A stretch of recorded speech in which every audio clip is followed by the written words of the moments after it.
Agile mindset, from problem solving to opportunity seizing. Are you pursuing problems or shaping the future? Greetings from David Betzold. When was the last time you were in a meeting and you were told, we must solve this problem right now? I think we've all been there, where we're always reacting and putting out fires and always on the defensive and never being able to get out of a defensive position.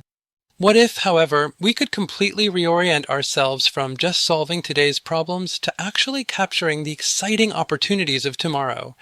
This is the difference that defines, in practice, the difference between doing Agile and being Agile. It goes beyond simply doing stand-ups and sprints. It represents a shift of mindset that is both profound and transformative for us. With the Agile mindset, we stop preparing for what could go wrong. We become not scouts that go along for the ride, but explorers actively seeking new trends that the market hasn't yet put into words or changes the market hadn't even noticed. It's not just that we're ready to respond. We're already well positioned to reimagine ourselves and our methodologies.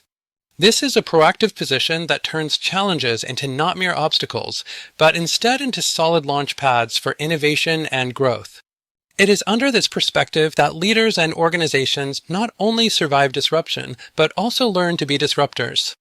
It also demonstrates the difference between a passive adopter and a proactive and forward-thinking organization, ready to turn on a dime, adjust, and exploit the next great opportunity presented. So I ask of you, are you the one responding to the landscape as it is, or are you constructing the landscape of what is to become? I eagerly await your thoughts.